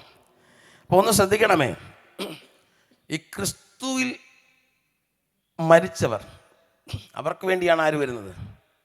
യേശു മേഘപ്രത്യക്ഷത വരുന്നത്. അപ്പോൾ ഇത് നിങ്ങൾക്ക് എത്ര പേർക്ക് മനസ്സിലായെന്ന് എനിക്കറിയില്ല. ഞാൻ നിങ്ങൾക്ക് മനസ്സിലാകുന്ന ഒരു ലളിതമായൊരു ഉദാഹരണം പറയാം. ഒന്ന് വായിക്കാമോ? ദാനിയേൽ പ്രവചനം 12-ാം അധ്യായം അതിൻ്റെ 13-ാമത്തെ വാക്യം. ദാനിയേൽ 12:13. നീയോ അവസാനം വരുവോളം പൊയ്ക്കൊള്ളുക, നീ വിശ്രമിച്ച് കാലാവസാനത്തിങ്കൽ നിന്റെ ഓഹരി ലഭിപ്പാൻ എഴുന്നേറ്റ് വരും. നീ വിശ്രമിച്ച് കാലാവസാനത്തിൽ ഈ ഓഹരി പ്രാപിപ്പാൻ എഴുന്നേറ്റ് വരും. അപ്പോൾ വർക്കെല്ലാം കഴിഞ്ഞ്, അധ്വാനമെല്ലാം കഴിഞ്ഞ് ഇനി വിശ്രമത്തിലേക്ക് പോവുക. ഇനി എപ്പോഴാണ് തിരിച്ചു വരേണ്ടത്? ഓഹരി പ്രാപിപ്പാൻ വേണ്ടിയാണ്. നമ്മുടെ സ്കൂളുകളിൽ കലോത്സവം എന്നൊരു പരിപാടി നടക്കാറുണ്ട്. കലോത്സവം നടന്നു കഴിയുമ്പോൾ വിജയികളെ അനൗൺസ് ചെയ്യും. പക്ഷെ അന്ന് വേറെ ഒന്നും സംഭവിക്കത്തില്ല. പിന്നെ ഒരു ആനിവേഴ്സറി ഉണ്ട്. ഈ ആനിവേഴ്സറിക്ക് വിജയിക്ക് എന്ത് കിട്ടും? സമ്മാനം കിട്ടും. സ്തോത്രം. ഇതാണ് ഇവിടെ പറഞ്ഞ വിഷയം. ഓടി അധ്വാനിച്ച് റിസൾട്ട് വന്ന് മരണമെന്നതിലൂടെ വേർപെട്ട വിശ്രമത്തിലേക്ക് പോയി കാത്തിരിക്കുന്നത് ആനിവേഴ്സറിക്ക്. എന്തിനാ? സമ്മാനം കിട്ടാൻ. സ്തോത്രം. പക്ഷേ ഒരു ചെറിയ വ്യത്യാസമുണ്ട്. സ്കൂളുകളിൽ എല്ലാ വർഷവും കലോത്സവമുണ്ട്, എല്ലാ വർഷവും വിജയികളുണ്ട്, എല്ലാ വർഷവും സമ്മാനവും ഉണ്ട്, അല്ലേ? പക്ഷേ നമ്മുടെ ഈ ഒരു പ്രവൃത്തിക്ക് എന്ന് പറഞ്ഞാൽ നമുക്ക് സമ്മാനം കിട്ടുന്നതിന് ഒരു ചെറിയ വ്യത്യാസമുണ്ട്. സ്തോത്രം. ഒന്ന് വായിച്ചു നോക്കിക്കേ. എബ്രായ ലേഖനം 11-ാം അധ്യായം അതിൻ്റെ 39, 40, 12-1 ആ 3 വാക്യങ്ങൾ. അവരെല്ലാവരും വിശ്വാസത്താൽ സാക്ഷ്യം ലഭിച്ചിട്ടും വാഗ്ദത്ത നിവൃത്തി പ്രാപിച്ചില്ല. അവർ നമ്മെ കൂടാതെ രക്ഷാപൂർത്തി പ്രാപിക്കാതിരിക്കേണ്ടതിന് ദൈവം നമുക്ക് വേണ്ടി ഏറ്റവും നല്ലതൊന്ന് മുൻകരുതിയിരുന്നു. ഒന്ന് നിർത്തണേ. എന്താ അതിൻ്റെ അർത്ഥം? 11-ാം അധ്യായം വിശ്വാസ വീരന്മാരുടെ നീണ്ടൊരു പട്ടികയാണ്. കർത്താവിന് വേണ്ടി അധ്വാനിച്ച് അതിനകത്ത് പറഞ്ഞിരിക്കുന്നത് ഇങ്ങനെയാണ്: പലരും സ്വന്തം ജീവനെ യാഗമായി നൽകി, അഥവാ ക്രിസ്തുവിന് വേണ്ടി ജീവിതം നൽകിയവരാണ് അതിൽ പലരും. എന്നാൽ ഈ ആളുകൾ ആരും, ഈ ഭക്തന്മാരാരും എന്ത് ചെയ്തിട്ടില്ല? വാഗ്ദത്ത നിവർത്തി പ്രാപിച്ചിട്ടില്ല. അപ്പം അതിൻ്റെ അർത്ഥം അവരെന്ത് ചെയ്തിരിക്കുകയാണ്? വെയിറ്റ് ചെയ്യുകയാണ്. അതാണ് 30-ാമത്തെ വാക്യത്തിൽ വായിച്ചത്. 40-ാമത്തെ വാക്യത്തിൽ വായിച്ചത് അവർ നമ്മളെ കൂടാതെ എന്ന് പറഞ്ഞാൽ ഇന്ന് ക്രിസ്തുവിൽ ജീവിക്കുന്ന നമ്മളെ കൂടാതെ അത് പ്രാപിക്കാതിരിക്കേണ്ടതിന് അവർ വെയിറ്റ് ചെയ്യുക. അവരെന്തിനാ വെയിറ്റ് ചെയ്യുന്നത്? അടുത്ത വാക്യം, 1-ാമത്തെ വാക്യം. ആകയാൽ നാമും സാക്ഷികളുടെ ഇത്ര വലിയൊരു സമൂഹം നമുക്ക് ചുറ്റും നിൽക്കുന്നത് കൊണ്ട് സകല ഭാരവും മുറുകെ പറ്റുന്ന പാപവും വിട്ട് നമുക്ക് മുമ്പിൽ വച്ചിരിക്കുന്ന ഓട്ടം സ്ഥിരതയോടെ ഓടുക. സ്തോത്രം. ശ്രദ്ധിക്കണമേ, അവിടെ പറഞ്ഞിരിക്കുന്നത് ഇങ്ങനെയാണ്, ഇത്രയും വലിയ സാക്ഷികൾ ആരാ? ഓട്ടം ഓടി വിജയിച്ച് അവിടെ ഫൈനൽ ലാപ്പിലെത്തി സമ്മാനത്തിന് വേണ്ടി കാത്തിരിക്കുന്ന ഒരു കൂട്ടം ഭക്തന്മാർ. അവരുടെ ആത്മാക്കൾ അവിടെ കാത്തിരിക്കുന്നത് എന്തിനു വേണ്ടിയാണെന്നറിയാമോ? ഓടിക്കൊണ്ടിരിക്കുന്ന ഓട്ടക്കളത്തിൽ ഇരിക്കുന്ന നമ്മൾ ഓടി അവിടെ എത്തി അവരോടൊപ്പം ചേർന്ന് ഈ വിജയത്തിൽ പങ്കുചേരാൻ വേണ്ടിയാ. നമുക്ക് നൽകുന്നൊരു ആഹ്വാനം ഇതാണ്: അങ്ങോട്ടും ഇങ്ങോട്ടും നോക്കി വീണു പോകാതെ, പിന്നിലേക്ക് നോക്കി പരാജിതരാകാതെ, നമുക്ക് മുൻപിലെ തടസ്സങ്ങളിൽ നോക്കി വീണു പോകാതെ, നമുക്ക് മുൻപിൽ വച്ചിരിക്കുന്ന ഓട്ടം സ്ഥിരതയോടെ ഓടി ആ ഭക്തന്മാരുടെ കൂടെ ചേരണം. ഇന്ന് രാത്രിയിൽ എത്ര പേർക്ക് പറയാൻ കഴിയും, ദൈവമേ, എനിക്ക് നൽകിയിരിക്കുന്ന ഈ ആയുസ്സിൽ ഇടം വലം നോക്കാതെ മറ്റൊന്നും ചിന്തിക്കാതെ ഞാൻ ഓടുന്നത് ആ നിത്യതുറമുഖത്തിൽ അവിടെ കാത്തിരിക്കുന്ന ഭക്തന്മാരോടൊപ്പം ചേരാനാണെന്ന് ഉറപ്പുള്ളപ്പോൾ ആ കരങ്ങളെ തട്ടി കർത്താവിനൊന്ന് മഹത്വം കൊടുത്താട്ടെ. ഹല്ലേലൂയ. Praise the Lord. അതേ ദൈവമക്കളെ, അങ്ങനെ അക്കരയിൽ എത്തിയവർക്ക് വേണ്ടി, ക്രിസ്തുവിൽ മരിച്ചവർക്ക് വേണ്ടി അവൻ എന്ത് ചെയ്യും? രണ്ടാമത് വരും. വരുമ്പോൾ ആദ്യം സംഭവിക്കുന്നത്, ക്രിസ്തുവിൽ മരിച്ചവരെന്ത് ചെയ്യും? മുമ്പേ ഉയർത്തെഴുന്നേൽക്കും. ഇനി ഒരു കാര്യം കൂടെ പറഞ്ഞ് ഞാൻ എൻ്റെ വാക്കുകൾ അവസാനിപ്പിക്കാൻ പോകുകയാണ്. ക്രിസ്തുവിൽ മരിച്ചവരെ കുറിച്ച് കേട്ടു, സന്തോഷമായി. അപ്പോൾ ക്രിസ്തുവിൽ ജീവിക്കുന്ന നമുക്ക് വേണ്ടി എന്താ സംഭവിക്കുന്നതെന്ന് അറിയണ്ടേ? ഒന്ന് വായിച്ചേ 17-ാമത്തെ വാക്യം. പിന്നെ ജീവനോട് ശേഷിക്കുന്ന നാം അവരോട് ഒരുമിച്ച് ആകാശത്തിൽ കർത്താവിനെ എതിരേൽപ്പാൻ മേഘങ്ങളിൽ എടുക്കപ്പെടും. സ്തോത്രം. ക്രിസ്തുവിൻ്റെ രണ്ടാമത്തെ വരവിൽ, യേശുവിൻ്റെ രണ്ടാമത്തെ വരവിൽ, മേഘപ്രത്യക്ഷതയിൽ ക്രിസ്തുവിൽ ജീവിക്കുന്ന ഒരു കൂട്ടനുണ്ടാകും. നമ്മളുണ്ടാകുമെന്ന് അറിയത്തില്ല. ചിലപ്പോൾ നമ്മളതിനു മുമ്പ് ക്രിസ്തുവിൻ്റെ ചെന്നിൽ ചേർക്കപ്പെടും. ഒരുപക്ഷെ നമ്മുടെ ഈ കാലഘട്ടത്തിൽ നമ്മൾ ജീവനോടെ ഇരിക്കുമ്പോൾ ക്രിസ്തു വരുമെന്നിരിക്കട്ടെ. എന്നാൽ വരുമ്പോൾ രണ്ടാമത് സംഭവിക്കുന്നൊരു കാര്യം, ഇതൊക്കെ നൊടിനിടയിൽ നടക്കുന്ന കാര്യമാണ് കേട്ടോ, അല്ലാതെ ആഴ്ചകൾ നീണ്ടു നിൽക്കുന്ന പരിപാടികളൊന്നുമല്ല. രണ്ടാമത് നടക്കുന്നൊരു കാര്യമുണ്ട്. ക്രിസ്തുവിൽ ജീവനോടെ ശേഷിക്കുന്ന, എല്ലാവരുമല്ല, ജീവനോടെ ശേഷിക്കുന്ന നാം നമ്മുടെ ഈ ഭൗമ ശരീരം, ഭൂമിയുടെ ശരീരം ഇവിടെ ഇട്ടിട്ട് രൂപാന്തരപ്പെട്ട് അവനോടുകൂടെ മേഘങ്ങളിൽ എടുക്കപ്പെടും. യേശു കർത്താവ് തൻ്റെ പരസ്യ ശുശ്രൂഷവേളയിൽ ഒരു ഉപമ ഇങ്ങനെ പറഞ്ഞു. 10 കന്യകമാർ മണവാളനെ കാത്തിരുന്നു. 10 പേരുടെ ആഗ്രഹം ഒന്ന് തന്നെയായിരുന്നു: മണവാളനെ എതിരേക്കണം, മണവാളനോടൊപ്പം കടന്നു പോകണം. പക്ഷേ മണവാളൻ വരാൻ അല്പം വൈകിയപ്പോൾ ഇവരെല്ലാം മയക്കം പിടിച്ചു.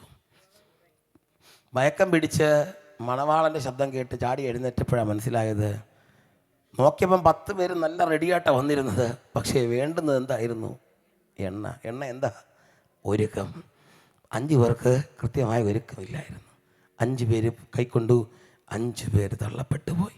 ജീവനോടെ ശേഷിച്ചു എന്നുള്ളത് ക്രിസ്തുവിനോടുകൂടി എടുക്കപ്പെടാൻ ഒരു കാരണമല്ല, ഒരു ക്വാളിറ്റി അല്ല, ഒരു ക്വാളിഫിക്കേഷൻ അല്ല. പക്ഷേ ക്രിസ്തുവിൽ ജീവിക്കുന്നവർ മാത്രം ക്രിസ്തുവിനോടൊപ്പം രൂപാന്തരപ്പെട്ട് എടുക്കപ്പെടും. ഇന്ന് രാത്രിയിൽ കണ്ണുകൾ ദൈവത്തിൻ്റെ സന്നിധിയിൽ അടയപ്പെട്ടെ. ഈ രാത്രിയിൽ കേൾക്കപ്പെട്ട ആലോചന മുമ്പായി നമ്മെ ഒന്ന് സമർപ്പിക്കാം. ഈ രാത്രിയിൽ ഒരിക്കൽ കൂടെ ഈ ദേശത്തോട്, ഇവിടെ കൂടിയിരിക്കുന്ന ജനത്തോട് ദൈവത്തിൻ്റെ ആത്മാവ് ശക്തമായി ദൈവത്തിൻ്റെ ആലോചന അറിയിച്ചു. ഇന്ന് രാത്രിയിൽ പറയപ്പെട്ട, കേൾക്കപ്പെട്ട ആലോചന ഇതാണ്: കർത്താവ് താൻ ഗംഭീരനാദത്തോടും പ്രധാന ദൂതൻ്റെ ശബ്ദത്തോടും ദൈവത്തിൻ്റെ കാഹളത്തോടും കൂടി സ്വർഗത്തിൽ നിന്ന് ഇറങ്ങി വരും. വെറുമൊരു വരവല്ല, ക്രിസ്തുവിൽ മരിച്ചവരെ ചേർപ്പാൻ. തീർന്നില്ല, ക്രിസ്തുവിൽ ജീവിക്കുന്നവരെ ചേർപ്പാൻ. ഇന്നു രാത്രിയിൽ ദൈവം നമുക്ക് ആയുസ് നൽകിയിരിക്കുകയാണ്. ഈ ആയുസ് നമുക്ക് നൽകിയിരിക്കുന്നത് മറ്റൊന്നിനും വേണ്ടിയല്ല, ഒറ്റ ലക്ഷ്യം മാത്രമേ ഉള്ളൂ: അവൻ്റെ വരവിങ്കിൽ അവനോടൊപ്പം പങ്കുള്ളവരായി തീരണം. ഈ രാത്രി നമ്മെ ഒന്ന് ശോധന ചെയ്യാം. ഈ പന്തലിൽ ഇവിടെ ഇരിക്കുന്ന പ്രിയജനം, ദൈവജനമേ, സഹോദരങ്ങളെ, മാതാപിതാക്കളെ, യുവജനങ്ങളെ, ഒന്ന് നമ്മെ ഒന്ന് ശോധന ചെയ്യാമോ? എല്ലാവരും ഒരു നിമിഷം. Hallelujah, hallelujah. ഈ രാത്രിയിൽ അവൻ്റെ വരവ് സംഭവിച്ചാൽ, അല്ല, ഈ രാത്രിയിൽ എൻ്റെ ആത്മാവ് എൻ്റെ ശരീരം വിട്ട് വാങ്ങിപ്പോയാൽ, ക്രിസ്തുവിനോട് ചേരുവാൻ ഞാൻ ഒരുക്കപ്പെട്ടിട്ടുണ്ടോ? ഈ ശബ്ദവീതിയിലൂടെ എന്നെ കേൾക്കുന്ന ഈ ദേശനിവാസികളെ, ഈ രാത്രിയിൽ ശരീരത്തിൽ നിന്ന് ആത്മാവ് വേർപെട്ടാൽ, അല്ല,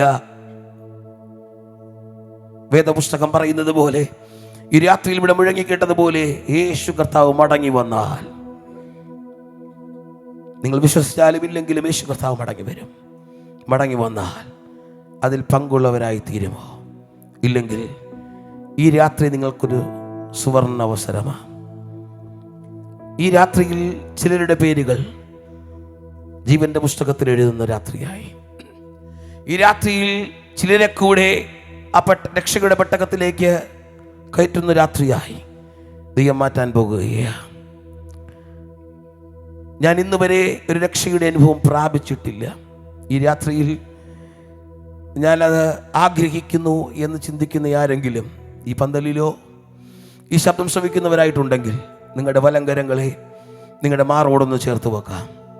ഈ രാത്രിയിൽ ഞാൻ പറയുന്ന പ്രാർത്ഥനാ വാചകങ്ങൾക്ക് എനിക്ക് പിന്നാലെ ഒന്ന് ചേർന്ന് പറയാൻ കഴിയുമോ? യേശുവേ, ഞാനൊരു പാപിയാണ്. എൻ്റെ പാപസ്വഭാവത്തെ ഞാൻ ഇവിടെ ഉപേക്ഷിക്കുന്നു.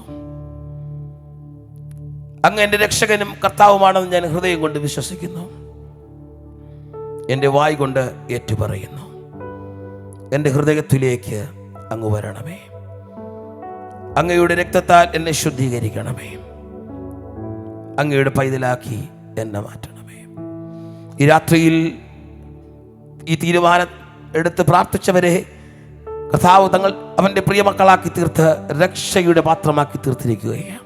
അങ്ങനെ തീരുമാനമെടുത്തവരുണ്ടെങ്കിൽ എഴുതിയിടുക. ഈ ദിവസം മറന്നു പോകരുത്. 2025 നവംബർ മാസം 19-ാം തീയതി ഞാൻ യേശുവിനെ എൻ്റെ രക്ഷകനെ കർത്താവുമായി സ്വീകരിച്ചു. ഞാൻ ഒന്നുകൂടി ആവർത്തിക്കട്ടെ, ഇങ്ങനൊരു തീരുമാനമെടുത്ത വ്യക്തിയാണ് ഞാൻ. പക്ഷേ ജീവിതത്തിൻ്റെ ഓളം തടലിൽ അതിൽ നിന്ന് ഞാൻ പിന്മാറിപ്പോയി. നിങ്ങൾക്ക് വേണ്ടി കർത്താവ് ഒരു അവസരം കൂടെ നൽകുകയാണ്.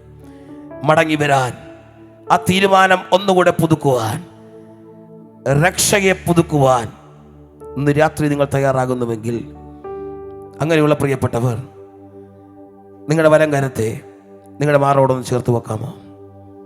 ഈ പ്രാർത്ഥന വാചകങ്ങളൊന്ന് ചേർത്ത് പ്രാർത്ഥിക്കാമോ? നല്ല കർത്താവേ,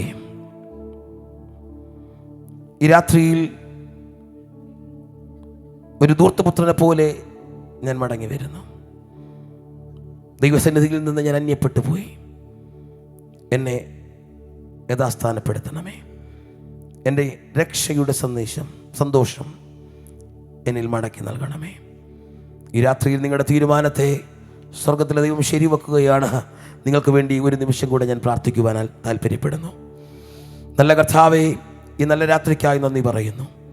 ഈ രാത്രിയിൽ ഈ ദേശത്ത് മുഴങ്ങിക്കേട്ട ദൈവശബ്ദത്തിനായി സ്തോത്രം. രാജാതിരാജാവും കർത്താവും താൻ മാത്രം അമർത്യതയുള്ളവനായ ദൈവം ഈ രാത്രിയിൽ ചിലരുടെ ഹൃദയങ്ങളെ ആകർഷിച്ചിരിക്കാൻ നന്ദിയോടെ സ്തോത്രം.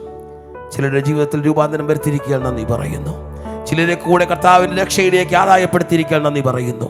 ചില ഹൃദയങ്ങളിൽ ഇന്ന് രാത്രിയിൽ ക്രിസ്തീയ പ്രത്യാശ നൽകിയിരിക്കാൻ നന്ദി പറയുന്നു. ശേഷം മനുഷ്യരെ പോലെ പ്രത്യാശയില്ലാത്തവരായി ദുഃഖിക്കാതിരിപ്പാൻ ഈ രാത്രിയിൽ ഞങ്ങളെ കേൾപ്പിച്ച നല്ല ആലോചനകൾക്കായി നന്ദി. ഞങ്ങളെ ഒരുമിച്ച് അനുഗ്രഹിക്കണം. യേശുവിൻ നാമത്തിൽ തന്നെ ആമേൻ. ഈ ദേശത്തെ പ്രിയപ്പെട്ടവരെ ദൈവം ധാരാളമായി അനുഗ്രഹിക്കട്ടെ. എനിക്കറിയില്ല, ഈ രാത്രിയിൽ എന്നെ കേൾക്കുന്ന ആരെങ്കിലും ഈ ശബ്ദം ശ്രമിക്കുന്നവരിൽ ഇതുവരെയും ഒരു ആത്മീയ കൂട്ടായ്മയിൽ പോകാത്തവരുണ്ടെങ്കിൽ, ഒരു പ്രാർത്ഥനാ യോഗത്തിൽ പങ്കെടുപ്പാൻ നിങ്ങൾ താല്പര്യപ്പെടുന്നുണ്ടെങ്കിൽ, അസംബ്ലി സഭ ചാവടി സഭ നിങ്ങൾക്ക് വേണ്ടി ഏത് സമയവും തുറന്നിരിക്കുകയാണ്. തീർച്ചയായും നിങ്ങളെ ഞങ്ങൾ സ്വാഗതം ചെയ്യുന്നു. അവിടേക്ക് കടന്നു വരികയാണെങ്കിൽ അവിടെ നിങ്ങൾക്ക് വേണ്ടി പ്രാർത്ഥിക്കുന്ന ഒരു ദൈവദാസനും കുടുംബവും ഒരു ദൈവസഭയുമുണ്ട്. ഒരുമിച്ച് കർത്താവിൻ്റെ രാജ്യത്തിൽ പങ്കുള്ളവരായി തീരാൻ, ക്രിസ്ത്യ സ്നേഹത്തിൽ വളരുവാൻ നിങ്ങൾക്കിടയായി തീരും. ഈ രാത്രിയിൽ പ്രകാരം എന്നെ ക്ഷണിച്ച് ശുശ്രൂഷകൾക്ക് അവസരം നൽകിയ ദൈവസഭയിലെ ശുശ്രൂഷകൻ, CA കമ്മിറ്റി അംഗങ്ങൾ എല്ലാവർക്കും നന്ദി അറിയിച്ചുകൊണ്ട് കർത്തൃസന്നിധിയിൽ ഇരിക്കുന്നു. ദൈവം അനുഗ്രഹിക്കട്ടെ. ആമേൻ.